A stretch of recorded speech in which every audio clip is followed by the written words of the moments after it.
सबको जय मसीह की। दोस्तों, क्या डार्विन का विकासवाद सच में जीवन की उत्पत्ति को समझाने में सक्षम है? क्या यह सच में यह साबित करता है कि मनुष्य एक उद्देश्यहीन प्रक्रिया का नतीजा है, या फिर विज्ञान और तर्क हमें किसी और दिशा में ले जाते हैं? आज हम चार्ल्स डार्विन की थ्योरी ऑफ एवोल्यूशन का विश्लेषण करेंगे और देखेंगे कि क्या यह सच में ठोस प्रमाणों पर आधारित है या नहीं। सबसे पहले हमें समझना होगा कि डार्विन की थ्योरी क्या कहती है। डार्विन के अनुसार, 1. सभी जीवों की उत्पत्ति एक ही साधारण कोशिका से हुई। 2. प्राकृतिक चयन के जरिए जीवों में धीरे धीरे बदलाव आते गए। 3. लाखों करोड़ों वर्षों में छोटे छोटे बदलावों ने नए जीवों का निर्माण कर दिया। सीधे शब्दों में कहें तो डार्विन ने यह दावा किया कि जीवन का विकास एक बिना किसी उद्देश्य वाली प्रक्रिया से हुआ। लेकिन क्या यह थ्योरी सही है? आइए इसकी जांच करते हैं। डार्विन की थ्योरी को वैज्ञानिक रूप से चुनौती देने के लिए कई महत्वपूर्ण पहलू हैं। पहला, जटिलता की समस्या। हमारे शरीर की जटिलता को देखिए। एक कोशिका भी अत्यंत जटिल होती है। माइकल बेहे जैसे वैज्ञानिकों ने बताया कि जीवों में कई ऐसे सिस्टम हैं जो अधूरे रूप में काम नहीं कर सकते, यानी वे सिर्फ क्रमिक विकास से नहीं बन सकते। उदाहरण के लिए बैक्टीरिया का फ्लैजेलम एक मोटर की तरह काम करता है, लेकिन यह तभी काम करता है जब इसके सभी हिस्से पहले से मौजूद हों। दूसरा, जीवाश्म रिकॉर्ड्स का विरोधाभास।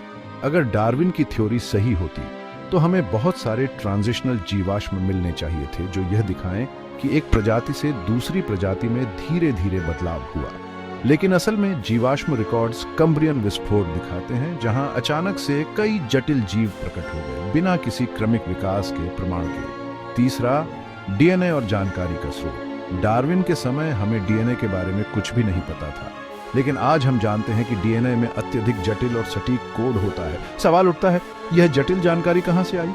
याद रखें, एक साधारण किताब भी एक बुद्धिमान लेखक से आती है, तो क्या हमारे डीएनए जैसी जटिल भाषा का कोई रचनाकार नहीं होगा?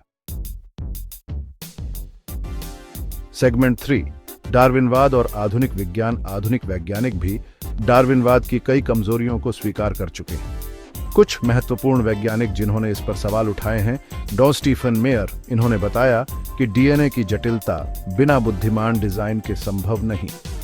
डॉ माइकल बेहे, इन्होंने इररिड्यूसिबल कॉम्प्लेक्सिटी की थ्योरी दी, जो डार्विनवाद को चुनौती देती है। फ्रेड हॉयल, इन्होंने कहा कि जीवन की उत्पत्ति को महज संयोग से समझाना वैसा ही है जैसे एक बवंडर कबाड़ खाने में आकर अचानक से एक हवाई जहाज बना दे। सेगमेंट 4, तो क्या सच्चाई है? अगर डार्विनवाद जीवन की उत्पत्ति का सही स्पष्टीकरण नहीं दे सकता, तो हमें और क्या देखना चाहिए? बाइबल हमें बताती है कि आदि में परमेश्वर ने आकाश और पृथ्वी की सृष्टि की। उत्पत्ति 1:1। इसका मतलब है कि जीवन एक उद्देश्य के साथ बनाया गया है, न कि किसी अंधी यादृच्छिक प्रक्रिया से। विज्ञान भी यह दिखाता है कि ब्रह्मांड और जीवन के पीछे एक बुद्धिमान रचनाकार की आवश्यकता है। निष्कर्ष, डार्विनवाद बनाम बुद्धिमान रचना, इंटेलिजेंट डिजाइन। तो दोस्तों, डार्विनवाद केवल एक परिकल्पना है जिसके खिलाफ कई वैज्ञानिक प्रमाण मौजूद है। इसके विपरीत हमारा ब्रह्मांड और जीवन इस ओर संकेत करता है कि इसे एक बुद्धिमान रचनाकार ने बनाया है। तो दोस्तों, मिलते हैं फिर अगले वीडियो में। अपने विचार हमें कमेंट में बताइए। अगर आपको यह वीडियो पसंद आया तो लाइक करें, शेयर करें और हमारे चैनल को सब्सक्राइब करें। अगली बार फिर मिलते हैं। प्रभु यीशु मसीह की जय हो।